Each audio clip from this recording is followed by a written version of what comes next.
27 women. That's the number recorded in a private ledger discovered in 1978, hidden behind a false panel in what was once the Tidewater District Magistrate's office in southeastern Virginia. 27 enslaved women who disappeared from various plantations between March and November of 1847. Their absences carefully documented by someone who went to great lengths to ensure these records would never see official daylight. The entries are meticulous. Names, ages, physical descriptions, dates last seen, written in the same neat hand that signed off on county property transfers and marriage licenses.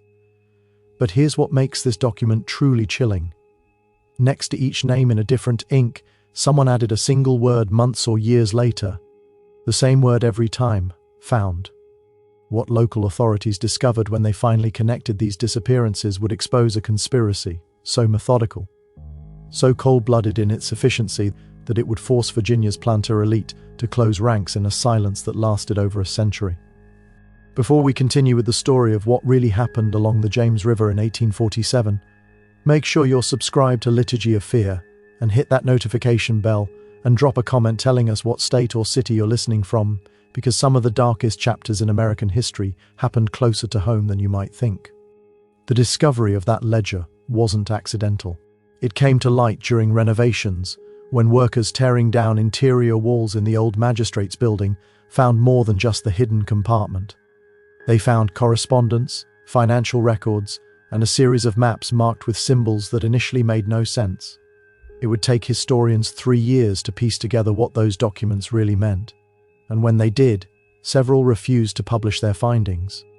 The ones who did faced pressure from descendants of prominent Virginia families who claimed the research was sensationalist, designed to tarnish reputations built over 2 centuries.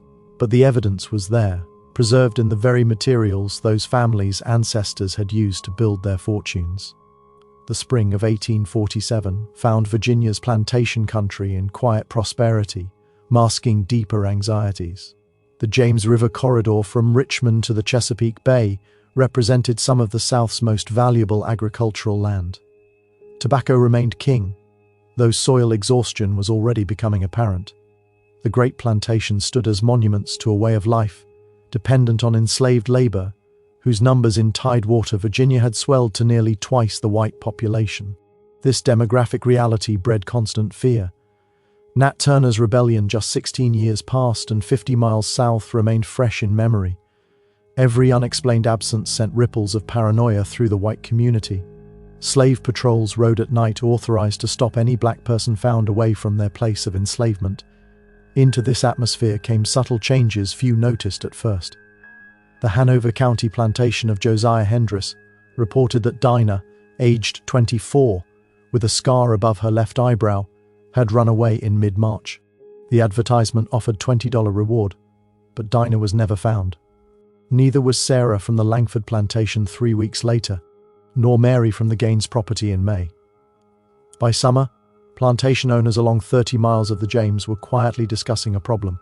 Enslaved women were vanishing, and despite extensive slave patrols and professional catchers, they weren't being recovered. The pattern was unusual.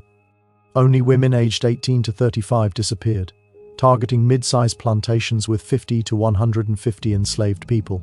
Most disturbing, the women left behind children. Enslaved mothers almost never ran away from their children.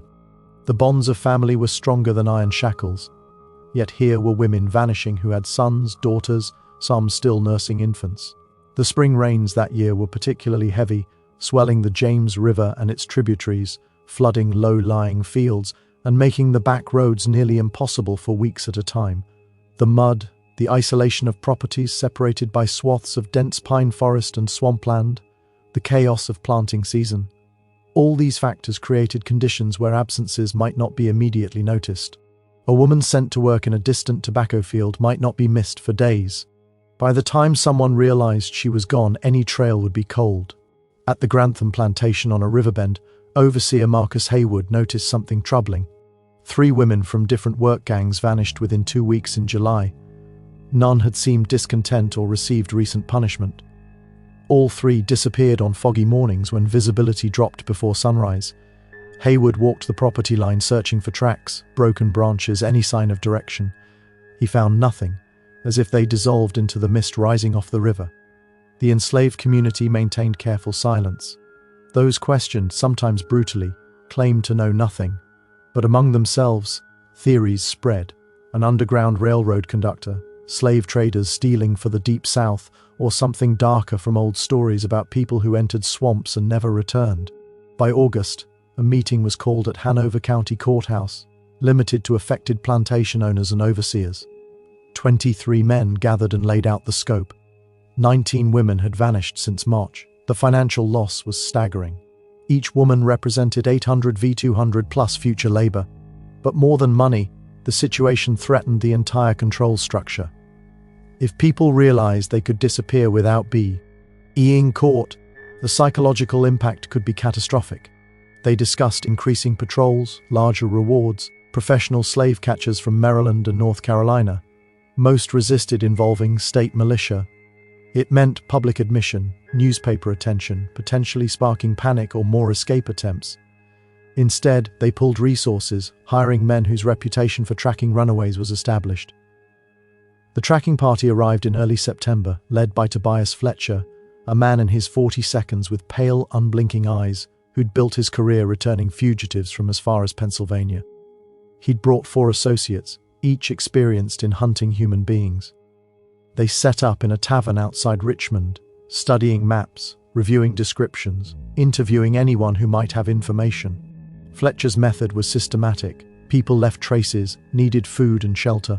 Someone always knew something. What Fletcher discovered in his first week of investigation would prove more unsettling than the disappearances themselves.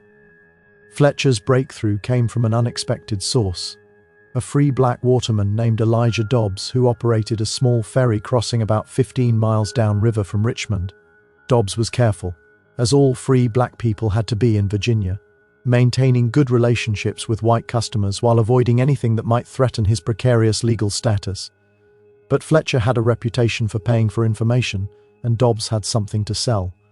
On a humid Tuesday evening, as the last light faded and insects swarmed in clouds above the river, Dobbs told Fletcher about the boats. He'd seen them 3 times over the past 6 months.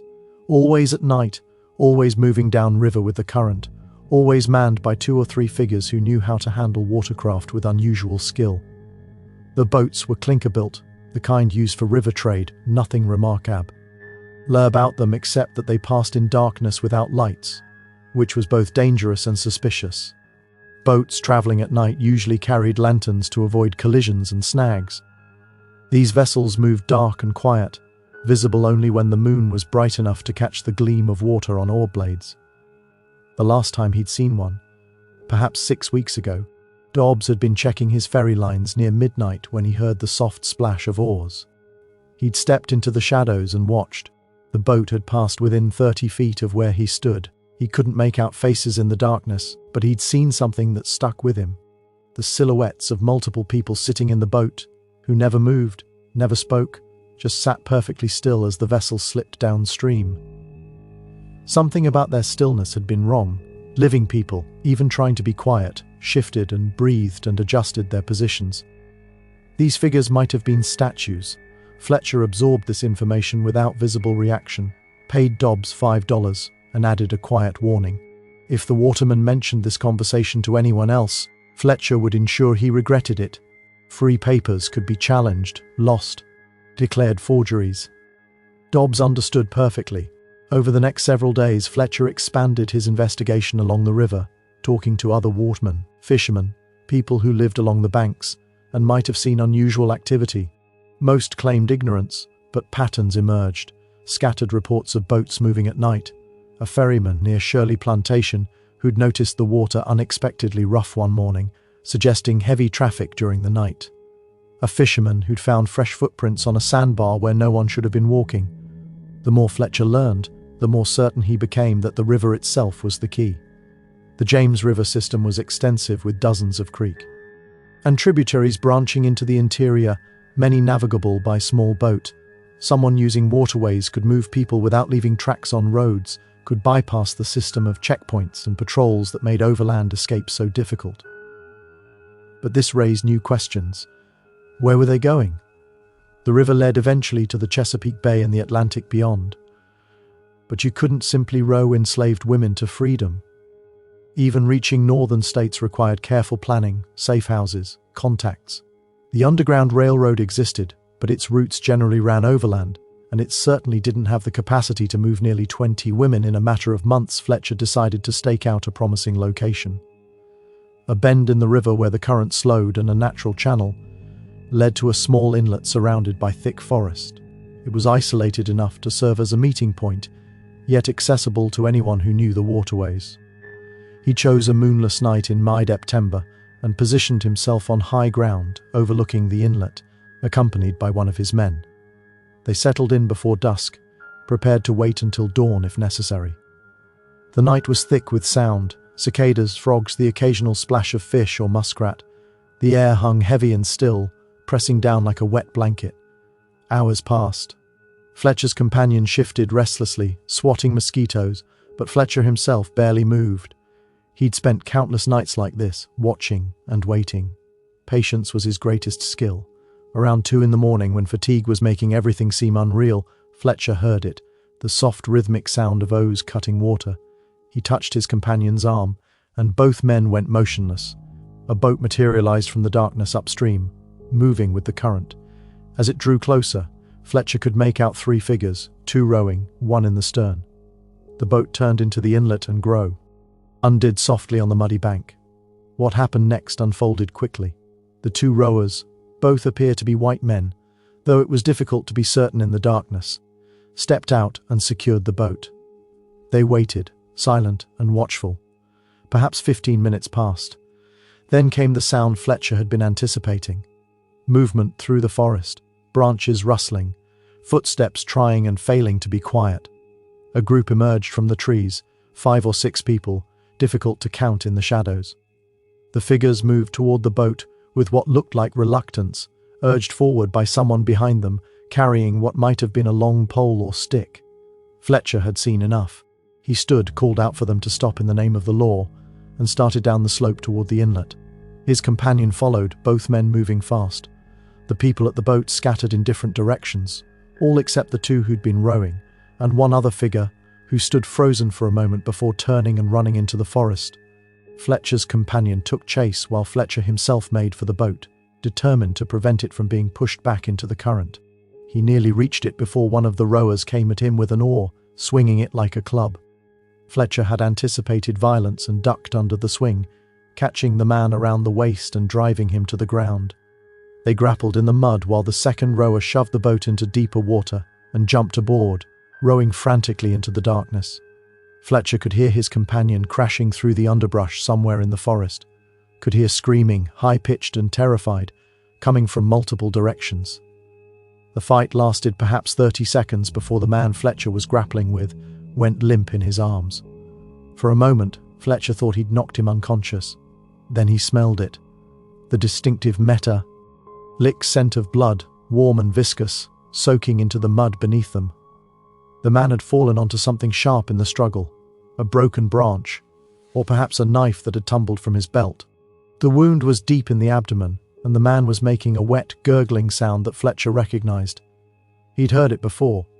It was the sound of someone dying. Fletcher stood breathing hard and looked around. The boat was gone, disappeared into the darkness downstream. His companion was still somewhere in the forest, and lying in the mud, clutching the mortal wound in his belly, was a white man who would be dead within minutes. Fletcher knelt beside him, trying to make out his features in the darkness. The man's eyes were open, staring up at nothing, his breath coming in ragged gasps. "Who are you?" Fletcher demanded. "Who's running this operation?" The dying man's lips moved, but no sound came out except that awful wet gurgling. Blood bubbled at the corner of his mouth. His eyes fixed on Fletcher's face with something that might have been recognition or might have been the blank stare of approaching death. Then his body went still. Fletcher's companion emerged from the trees minutes later, alone and empty-handed. He'd chased someone for perhaps a quarter-mile before losing them in the dense undergrowth. The other people, the ones who'd been herded toward the boat, had scattered completely. The forest had swallowed them all. They searched the immediate area by moonlight and found signs of recent activity. Trampled vegetation, scraps of cloth caught on branches, the imprint of many feet in the soft earth near the bank. But most importantly, they found something that changed everything. Hidden in the bushes near where the boat had been moorowed was a canvas sack, probably dropped in the panic of Fletcher's arrival. Inside were documents, papers with names and descriptions, what looked like bills of sale, and a ledger recording dates and locations. Fletcher carried the dead man's body and the sack back to his horse, working quickly before dawn broke. He needed to examine everything more carefully, and he needed to identify the dead man. Someone would be looking for him. Someone would need to explain what he'd been doing at that inlet in the middle of the night, helping to load people onto a boat headed down the James River. What Fletcher discovered in those documents would crack the case open like a rotten egg, revealing something far worse than a simple escape operation. The dead man's name was Jacob Puy, and he'd been employed as a clerk at the Richmond office of Sutherland and Company, one of Virginia's largest slave trading firms. This information sent Fletcher's investigation in a direction he hadn't anticipated. Slave traders dealt in human property, buying and selling people for profit, but they operated within a legal framework, maintaining records and paying taxes. They didn't typically run clandestine operations in the middle of the night, except the documents Fletcher found suggested exactly that. The ledger listed names, dates, and what appeared to be prices paid and received. Most entries were straightforward enough. Purchases from estates, sales to plantation owners in Alabama and Mississippi, the routine transactions of the domestic slave trade. But there was a separate section written in a different hand that recorded something else entirely. These entries listed only first names or initials, along with dates and cryptic location codes. The amounts noted were significantly lower than market value, sometimes less than half what a healthy young woman should command.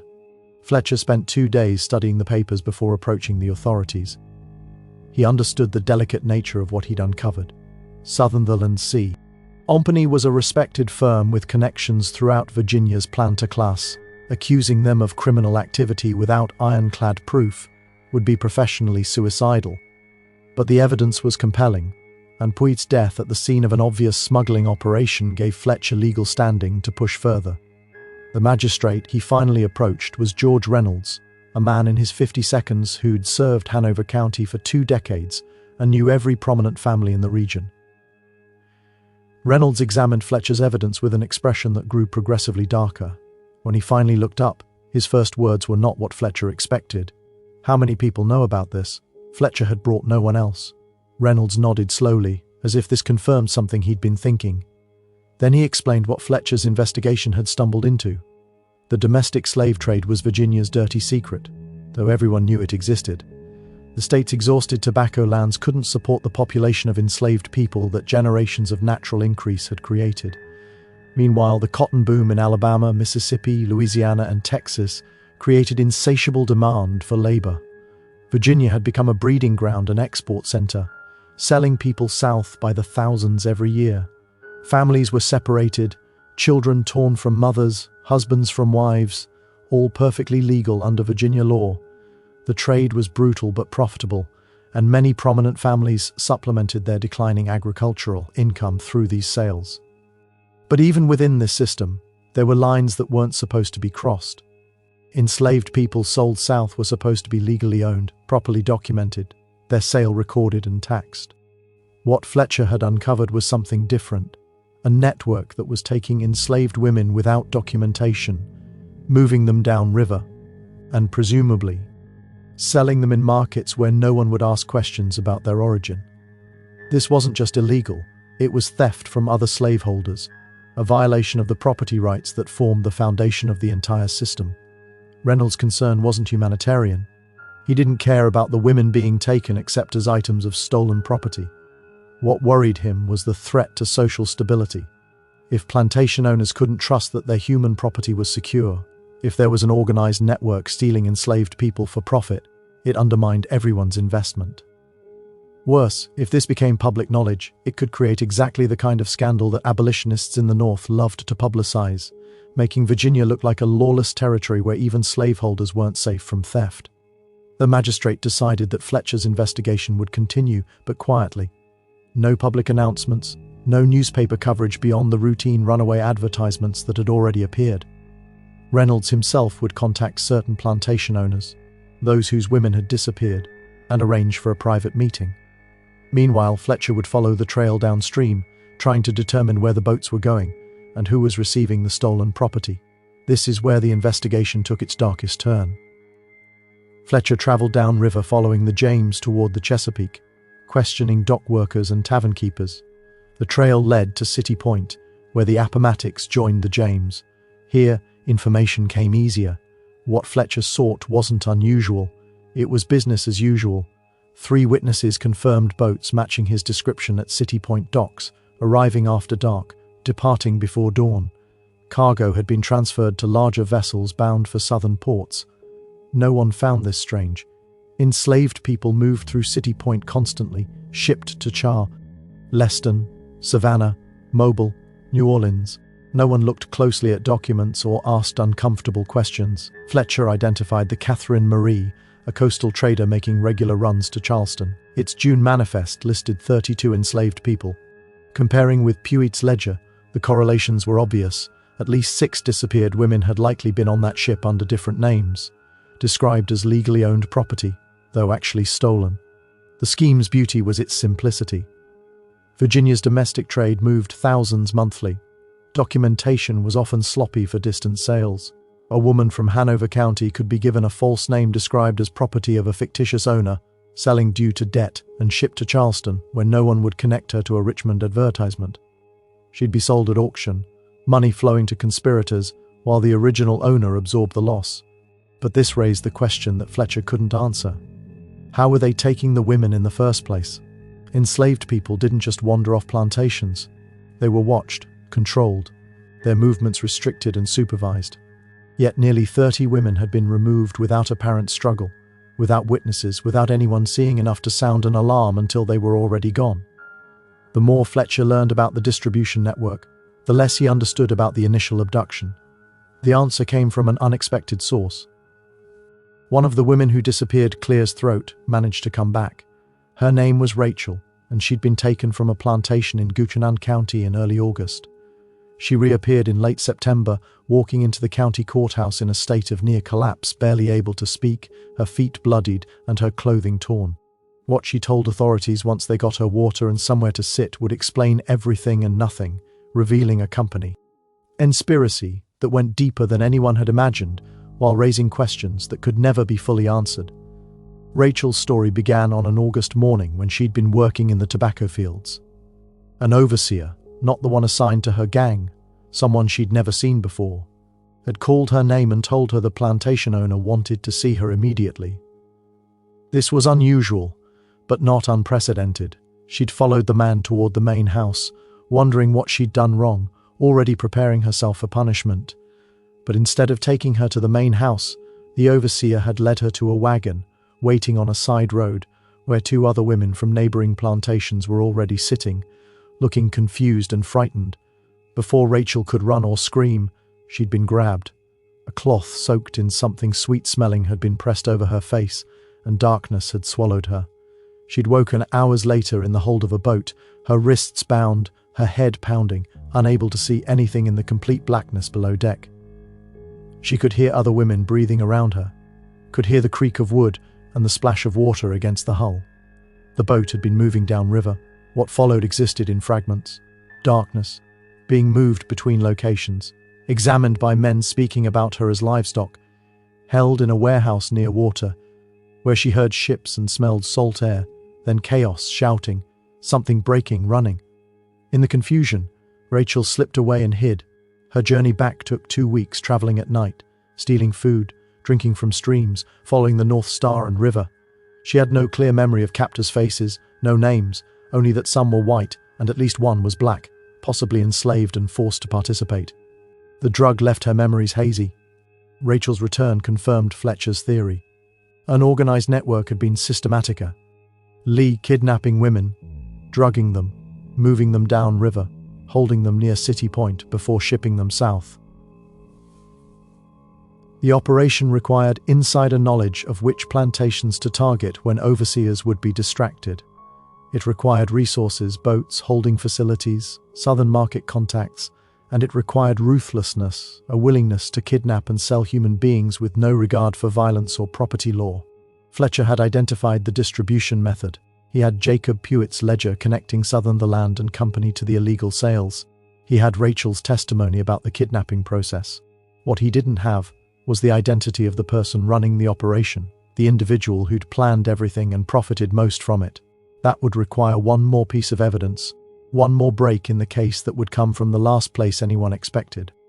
The meeting at Eagle Tavern in Richmond gathered 14 plantation owners, Fletcher, 2 sheriffs, and Thomas Waverley, a young attorney from the governor's office. Reynolds presented Fletcher's findings: nighttime boats, Puett's death and ledger, Sutherland and Company's connection, Rachel's testimony about being drugged and held captive. The mood shifted from anger to something darker as the conspiracy's scope became clear. These weren't runaway slaves. This was theft by other members of their own class, people they did business with, attended church with, shared social obligations with. Discussion grew heated. Some wanted immediate raids on Sutherland and Company public prosecution, but Reynolds and others urged caution. James Sutherland sat on 3 bank boards, had served in the legislature. Accusing him without absolute proof would trigger years of legal battles, destroying reputations. Thomas Waverley added another concern: publicity. Abolitionists would seize this as proof of systemi. See corruption, argue for federal intervention, better to handle it quietly, prosecute without fanfare, avoid giving ammunition to slavery's enemies. Fletcher listened to all this with growing frustration.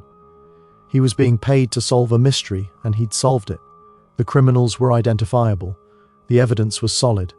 That should be the end of the matter. But as he listened to these wealthy men debate strategy and public relations, he began to understand that the truth was more complicated than he'd realized. Discussion focused on a crucial question. The women sold south. Rachel had escaped, but she was the only one.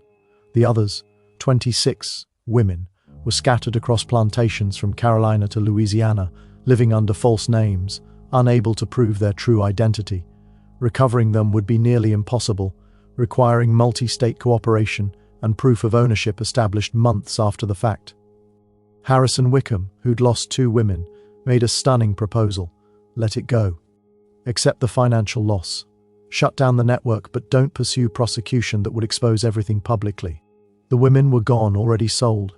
Bringing them back would require admitting Virginia's system of patrols and documentation was weak enough that a gang had stolen 30 people over months. Better to handle it privately, ensure it didn't happen again, and move on. Several agreed. Waverley objected. If unpunished, other networks would form. Law meant nothing unenforced, especially when criminals came from the same class as victims. The debate raged for another hour before Reynolds proposed compromise. Continue investigating to identify everyone involved, deal with them privately through forced restitution and social ostracism, but no public trial, and the women sold south would remain where they were. The cost of recovery, financial and political, was too high. Fletcher found this distasteful, but understood its logic. The system cared about property rights, not human welfare. If plantation owners accepted the loss to avoid embarrassment, that was their choice. He would complete his investigation, identify remaining conspirators, collect payment, and move on. But what he discovered next made that resolution impossible. Following the money in Puett's ledger led Fletcher to Samuel Ridgway, a Bank of Virginia clerk processing transfers from Sutherland and Company to individuals whose names appeared on no official business records. When confronted, Ridgway collapsed, confessing everything in a tearful breakdown. Ridgway explained the operation. James Sutherland had conceived the plan, recognizing Virginia's slave trading business faced increasing criticism and uncertain prospects. He decided to maximize profits while the system still existed, even if that meant stepping outside legal boundaries. Sutherland recruited employees, including Puett, for kidnapping and transportation, targeting plantations where security was lax, overseers drunk or incompetent, where large numbers of enslaved people made absences less noticeable. The drugging technique came from Dr. Marcus Eaterbrook, who provided compounds to render someone unconscious without killing them. The holding facility was a City Point warehouse, owned by a shipping company Sutherland had stakes in. Forged paperwork was created by lawyer Philip Ardmore, who specialized in estate sales and had access to needed seals and signatures. Everyone involved received handsome payment shares of profits far exceeding legal work. The operation had run nearly 8 months before Fletcher caught Pure. In that time, they'd stolen and sold 27 women, generating approximately $22,000, a staggering sum split among conspirators. But here's what made Fletcher's blood run cold. Ridgway claimed that Sue Thunderland had planned to expand the operation, targeting enslaved men as well, and potentially extending into other states. The success of the initial phase had convinced him that the risk was manageable, that authorities were too incompetent or too concerned with avoiding scandal to seriously investigate. He'd been proven partially right. The investigation had taken months to make progress, and even now the plantation owners were more concerned with avoiding publicity than pursuing justice. Fletcher took Ridgway's confession directly to Magistrate Reynolds, expecting that this new evidence would force action. Surely, with a complete confession, naming all the conspirators, prosecution would be unavoidable. But Reynolds's reaction was not what Fletcher anticipated. The magistrate read the confession slowly, his face betraying nothing. When he finished, he set the papers down and looked at Fletcher with something that might have been pity. "You've done excellent work," Reynolds said, "truly exceptional. But I'm afraid the matter is now out of our hands." What Reynolds explained next revealed a layer of corruption that Fletcher hadn't even suspected. James Sutherland had connections that extended far beyond business relationships. His brother-in-law sat on the Virginia Supreme Court. His first cousin was a ranking member of the state legislature. His business partners included 2 of the men who'd attended the meeting at the Eagle Tavern, plantation owners who'd publicly expressed outrage while privately sharing in the profits of the kidnapping operation. The investigation had uncovered a conspiracy that implicated some of the most powerful people in Virginia. Prosecuting them publicly would require confronting families that had controlled the state's economy and politics for generations.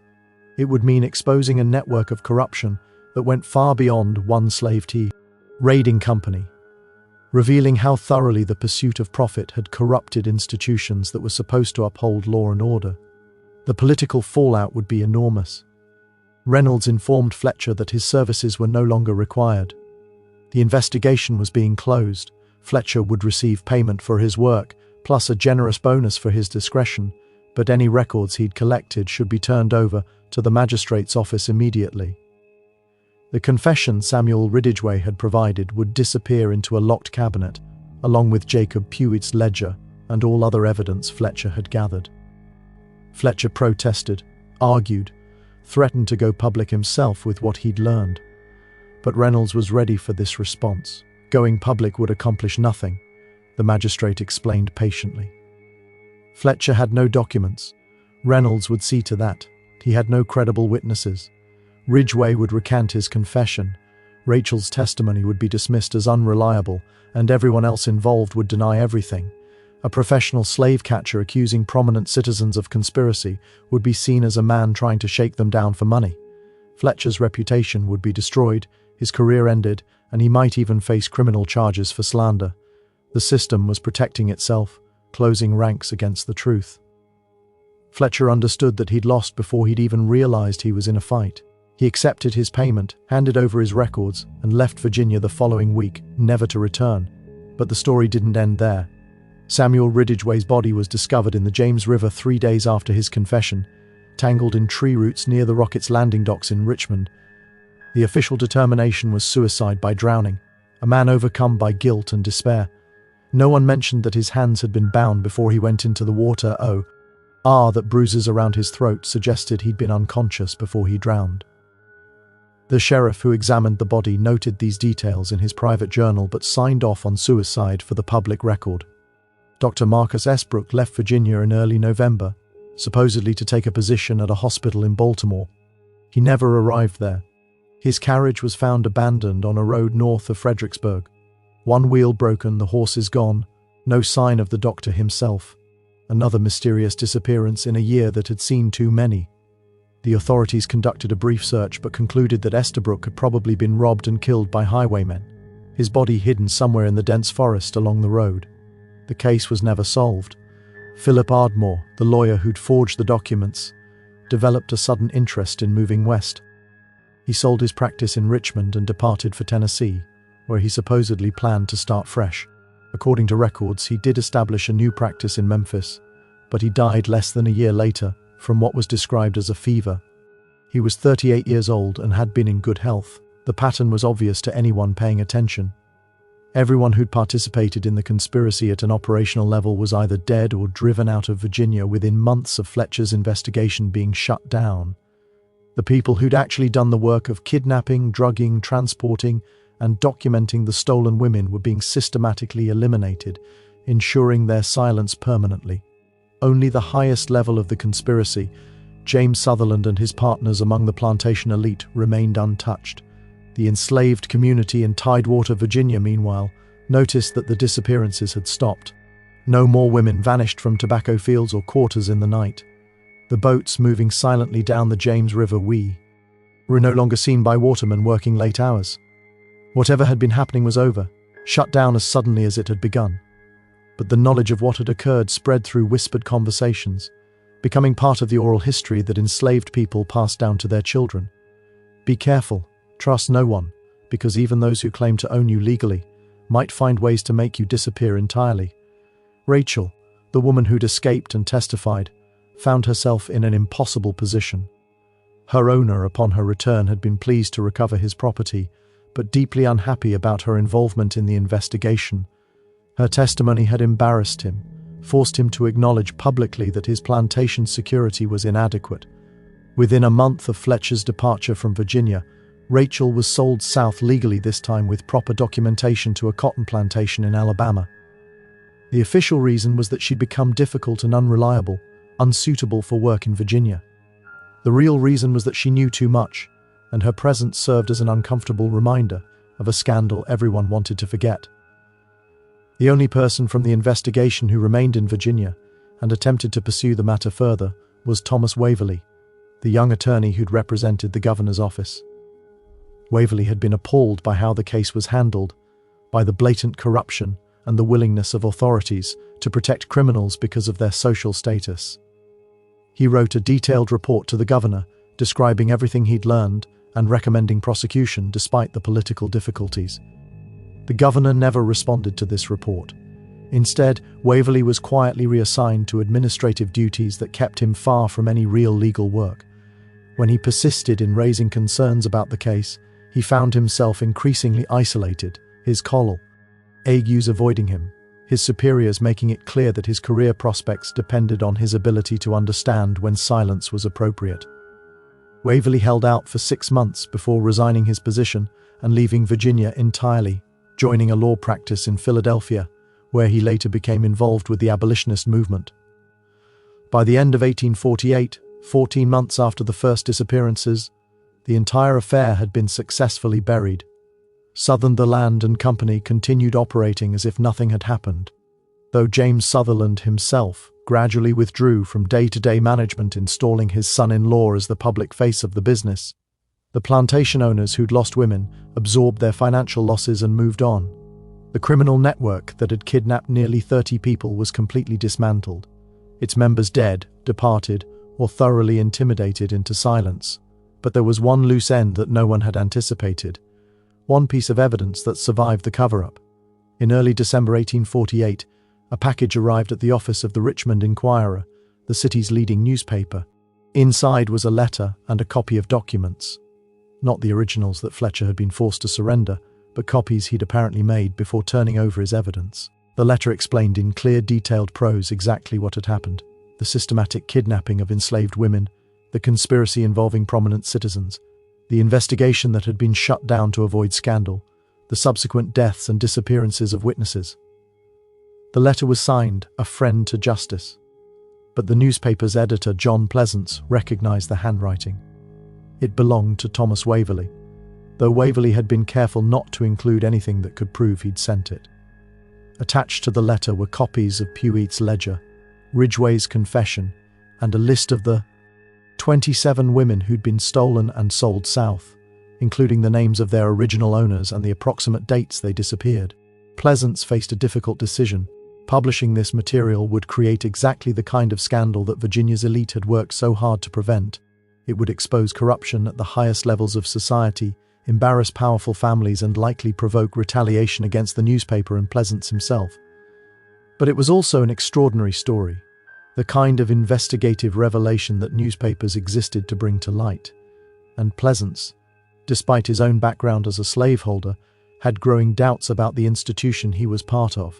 He sat on the material for 3 days, reading and rereading the documents, consulting with his editorial staff, trying to decide what the right course of action was. Finally, he made his choice.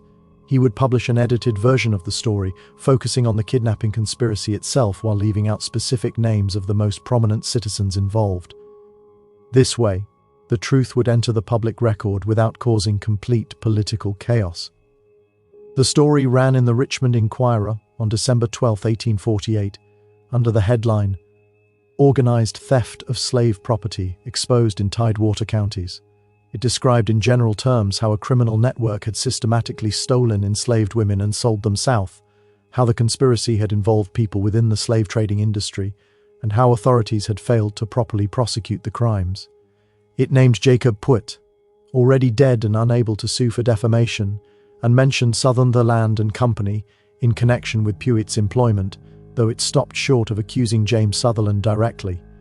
The reaction was immediate and intense. Other Virginia newspapers picked up the story, some running their own investigations, others dismissing it as sensationalist nonsense. Northern abolitionist papers seized on the article as proof that the slave system was inherently corrupt, using it as ammunition in the ongoing political debates about slavery's expansion into Western territories. Pro-slavery advocates in Virginia denounced the coverage as exaggerated and harmful to the state's reputation. James Sutherland himself published a statement denying any wrongdoing, claiming that Puett had been a rogue employee acting without authorization and threatening legal action against anyone who suggested otherwise. Several of the plantation owners who'd lost women wrote letters to the editor confirming that disappearances had occurred, but expressing confidence that they were due to escapes rather than kidnapping. Magistrate Reynolds issued a brief statement saying that his office had investigated the matter thoroughly and found no evidence of conspiracy beyond one reckless criminal who'd since died. But the damage was done. The story was out in the world, impossible to completely suppress. The facts might be disputed, details might remain hidden, but the basic truth had entered public consciousness. Something terrible had happened along the James River. In 1847, enslaved women had vanished, and the authorities had failed to protect even the property rights they claimed to hold sacred. John Pleasance paid a price for publishing the story. 3 weeks after it appeared, he was challenged to a duel by the son of one of the men implicated in Waverley's documents. The duel was ostensibly about an unrelated editorial, but everyone understood the real reason. Pleasance accepted the challenge as honor demanded and was killed by a pistol shot to the chest on a cold morning in January 1849. He was 40 years old. The killing of a newspaper editor for publishing an inconvenient truth shocked even Virginia's duel-accustomed society. There were calls for prosecution, but dueling occupied a strange legal space, officially illegal but socially tolerated among gentlemen. The man who'd killed Pleasance faced no serious consequences.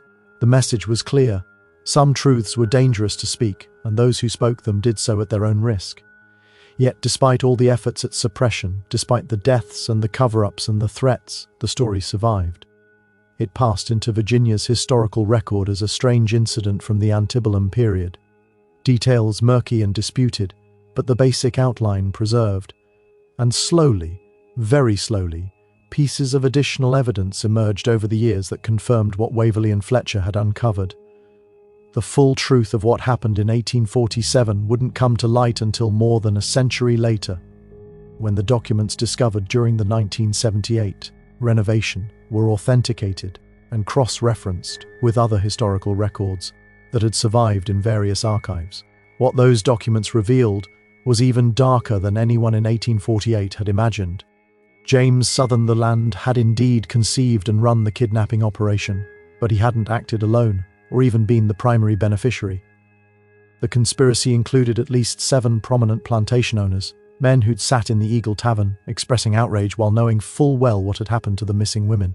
These men had been equal partners in the scheme, providing information about which plantations to target, helping to arrange the kidnappings, and sharing in the profits when the women were sold south. The reason for their involvement was cold economic calculation. Virginia's slave economy was in decline. Everyone could see it, but few were willing to admit it publicly. These men had watched their wealth slowly eroding as tobacco exhausted their soil and younger sons of established families moved west to sea. Better opportunities. The kidnapping operation offered a way to extract additional profit from the enslaved people they controlled, converting them into cash that could be invested in more promising ventures like railroads and manufacturing. But the financial records that survived revealed something even more disturbing about the operation's scope. The 27 women documented in the magistrate's ledger weren't the only victims. They were just the ones whose disappearances had been officially noticed and recorded. Cross-referencing plantation records, sale documents from southern markets, and testimony that had been collected but suppressed, suggested that the operation might have taken as many as 40 or 50 women over a longer period than anyone had realized. Some of the disappearances went back to late 1846, predating the March 1847 start of the pattern that Fletcher had investigated. The women had been specifically targeted for their youth and perceived fertility, traits that commanded premium prices in the Deep South's expanding cotton economy. They'd been torn from their families, drugged and transported like cargo, sold under false names to buyers who'd been told nothing about their true origin. Some of those women likely lived out their entire lives, never knowing which Virginia county they'd originally been stolen from, unable to get word back to the children and husbands and parents they'd been forced to leave behind. The holding facility at City Point had been more than just a warehouse.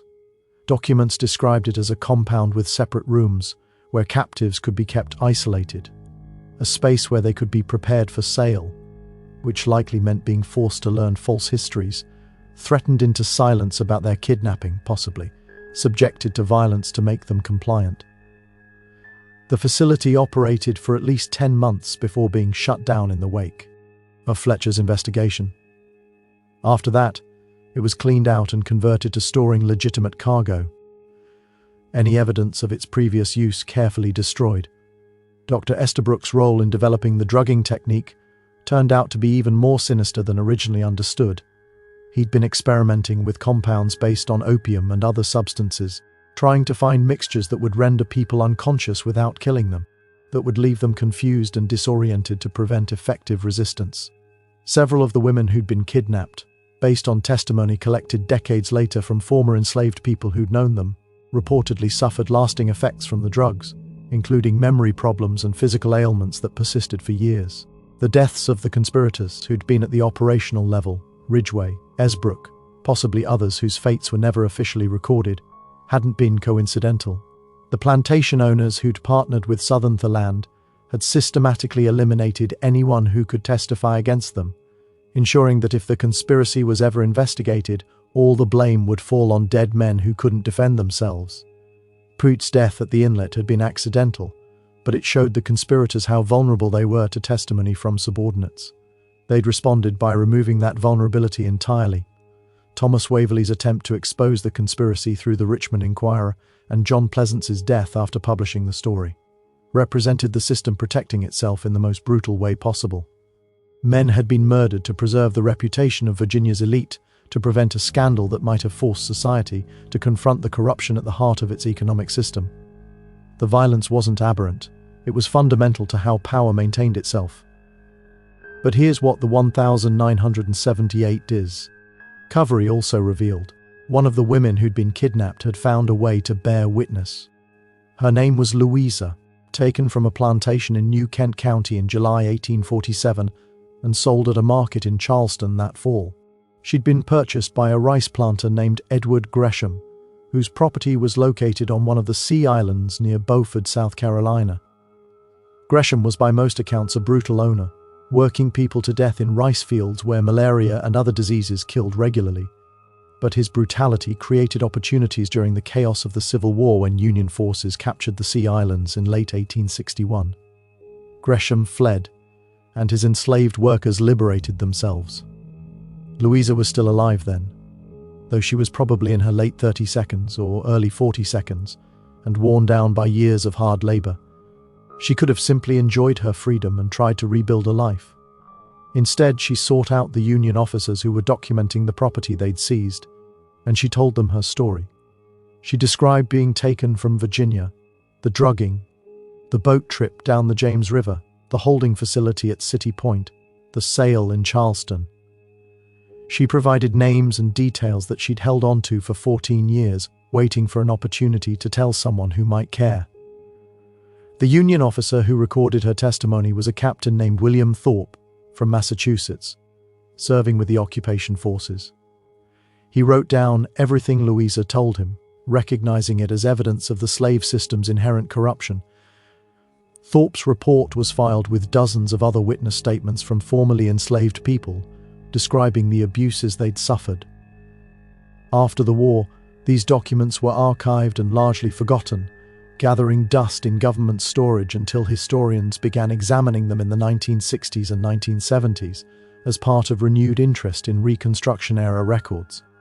When Louisa's testimony was finally read alongside the documents from the magistrate's office, the full story came together. The names she'd mentioned matched names in the conspirators' records. The dates aligned. The descriptions of the holding facility at City Point corresponded with architectural details that could still be verified in 1978. She'd even remembered the false name she'd been given, Mary Jenkins. And historians were able to find a Mary Jenkins in the Charleston market records from fall 1847. Described as being sold from the estate of a deceased Virginia farmer, Louisa's testimony didn't explain everything. There were still gaps, missing pieces, questions that could never be answered. But it provided verification from someone who'd lived through the horror, who'd spent 14 years carrying the truth until she found someone willing to listen. And embedded in her testimony was a detail that none of the other records had captured, what it felt like to be one of the women taken. She'd described the moment of being grabbed, the terror of waking up in darkness with no understanding of where she was, the slow realization that she'd been stolen and sold, and that no one was coming to bring her back. She described the other women crying, calling out for children and husbands begging to be let go. She described the desperate hope that someone would discover what had happened, that the law would intervene, that somehow this nightmare would end. And then she described the gradual crushing of that hope as days became weeks, and they were loaded onto ships and taken further and further from anything familiar. That was the truth of what happened along the James River in 1847. Not just a criminal conspiracy or a property theft, but a sustained act of terror inflicted on women who had no power to resist, no voice to protest, no protection from a system that viewed them as assets rather than man beings. The conspiracy was possible because the entire structure of slavery created conditions where such crimes could occur and be covered up with minimal effort. The real crime wasn't just what Sutherland and his partners did. It was the system that made their actions feasible and that prioritized protecting powerful men over seeking justice for the powerless. The documents discovered in 1978 created a brief scholarly controversy. Historians debated how widely the findings should be published, whether it was appropriate to name the descendants of the men who'd been implicated, how much weight to give testimony collected more than a century after the events it described. Some argued that the historical record should be as complete and honest as possible, that understanding past crimes was necessary to prevent their repetition. Others worried about unfairly tarnishing family reputations based on the actions of ancestors who'd lived in a different moral context. In the end, the academic papers that were published tended to focus on the operational details of the kidnapping conspiracy, while being circumspect about naming names. The plantation owners who'd partnered with Sutherland were generally identified only by initials or described vaguely as prominent Tidewater families. James Sutherland's role was documented, but contextualized within the broader economics of Virginia's declining slave economy. The tone was analytical rather than accusatory, focusing on systemic factors that enabled such conspiracies rather than individual moral culpability. Local Virginia historians were less comfortable with the findings. Several published rebuttals questioning the authenticity of the documents, suggesting that the ledger could have been forged, that Louisa's testimony might have been confused or embellished. One historical society member wrote an impassioned defense of the Sutherland family, noting their contributions to Richmond's development and characterizing the conspiracy allegations as unfair demonization of ancestors who couldn't defend themselves. but for people who'd grown up hearing whispered stories from grandparents and great-grandparents, people whose families had been enslaved in Tidewater, Virginia during the antebellum period. The 1978 discovery wasn't shocking. It was confirming the oral traditions passed down through generations had preserved knowledge of women who disappeared, of boats moving on the river at night, of the terror that had pervaded enslaved communities during that year when anyone could vanish without warning. The official historical record was finally catching up to what they'd known all along. The debate about how to remember and discuss these events continues. The 27 or more women who were kidnapped and sold south mostly remain names in a ledger, people whose individual stories and voices were lost when they were stolen from their communities.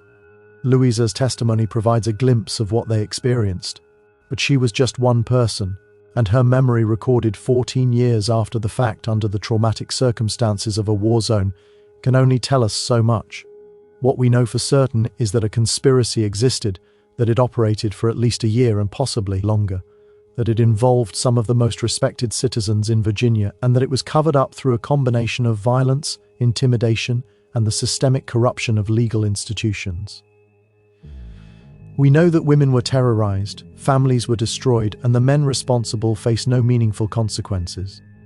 We know that when the truth tried to emerge, people died to suppress it. The holding facility at City Point was demolished in the 1890s to make room for expanded railroad operations. The Southern Land and Sea Company offices in Richmond were destroyed by fire during the Civil War's final days when retreating Confederate forces burned much of the city's downtown. The plantations where the women were taken from have mostly been broken up or converted to other uses, their histories sanitized into stories of architectural significance and agricultural innovation that carefully avoid discussing the human beings who were enslaved there. But the James River still flows, carrying water from the Virginia mountains down to the Chesapeake Bay, past cities and towns that have grown and changed. While the river itself remains largely unchanged, people still boat on it, fish in it, build their homes along its banks. And if you know the history, if you understand what happened along these waters in 1847, you can't look at the river the same way. You see it as it was, a highway for human trafficking, a path that carried women into slavery, water that witnessed suffering and has kept secrets for more than a century and a half. The magistrate's ledger with its careful entries, and that one repeated word found, sits in an archive now available to researchers who request access. But what found really meant, what happened to those women after they were found and sold south, remains largely unknown. Some likely survived long enough to see emancipation in 1865, though by then they would have been in their 40s or 50s, worn down by decades of forced labor. Others probably died young, killed by disease or childbirth, or the brutal conditions of cotton and rice cultivation. A few might have escaped again during the chaos of the Civil War, making their way north to freedom. But most would have lived out their lives far from Virginia, unable to return to the families they'd been torn from, unable even to be buried in the communities they'd come from. That's the final horror of what happened, not just These women were stolen and sold, but that they were erased. Their names were changed, their histories obscured, their connections to their original communities severed so thoroughly that even now, more than a century and a half later, we can't fully trace what became of them.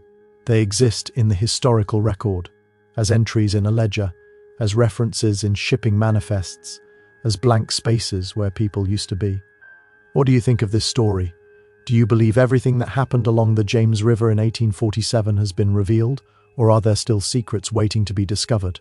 Leave your comment below and share your thoughts. If you found this piece of dark history compelling, subscribe to our channel, hit that notification bell, and share this video with someone who appreciates the kind of true stories that textbooks often leave out. The past has more shadows than we usually acknowledge, and there are more stories like this waiting to be told.